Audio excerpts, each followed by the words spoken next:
is the Peter Pan story, roughly speaking. Peter Pan is this magical boy.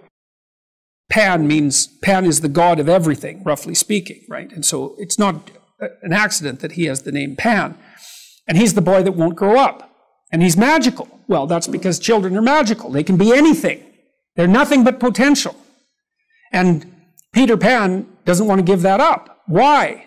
Well, he's got some adults around him, but the main adult is Captain Hook.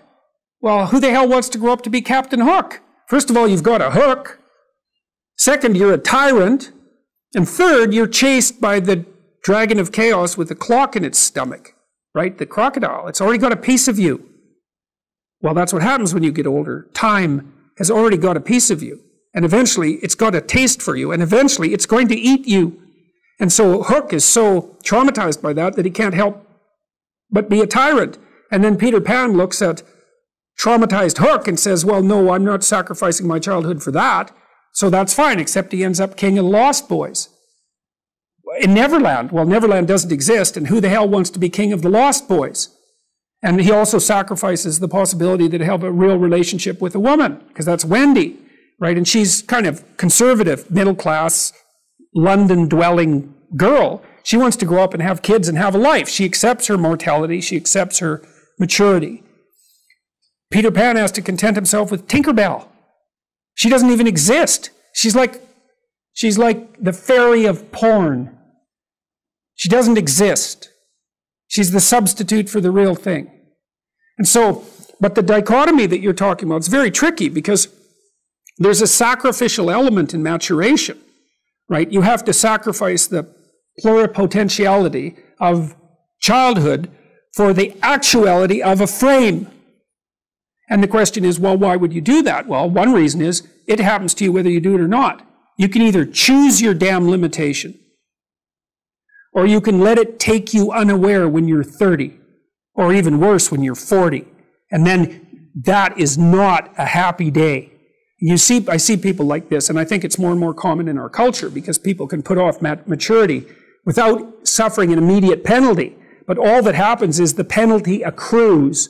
And then when it finally hits, it just wallops you. Because when you're 25, you can be an idiot. It's no problem. Even when you're out in a job search, it's like, well, you don't have any experience and you're kind of clueless. It's, yeah, you're young. It's no problem. That's what young people are like, but they're full of potential. Okay, well, now you're the same person at 30. It's like people aren't so thrilled about you at that point. It's like, what the hell have you been doing for the last 10 years? Well, I'm just as clueless as I was when I was 22. It's, yeah, but you're not 22. You're an old infant, right? And that's an ugly thing, an old infant. So part of the reason you choose your damn sacrifice, because the sacrifice is inevitable, but at least you get to choose it. And then there's something that's even more complex than that in some sense, is that the problem with being a child is that all you are is potential, and it's really low resolution. You could be anything, but you're not anything. So then you go and you adopt an apprenticeship, roughly speaking, and then you become something. And when you're something, that makes the world open up to you again. Like if you're a really good plumber, then you end up being far more than a plumber, right? You end up being a good employer. Not that plumbers, I'm not putting plumbers down. It's like more power to plumbers. They've saved more lives than doctors.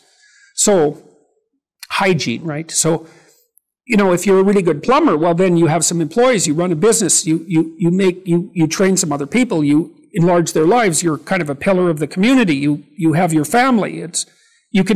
Once you pass through that narrow training period, which narrows you and constricts you and develops you at the same time, then you can come out the other end with a bunch of new possibility at hand.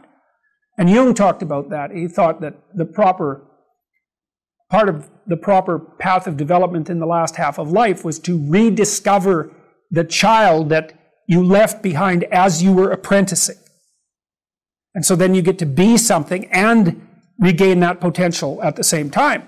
Very, very smart. Well, he was very, very smart. So that's very wise thing to know. So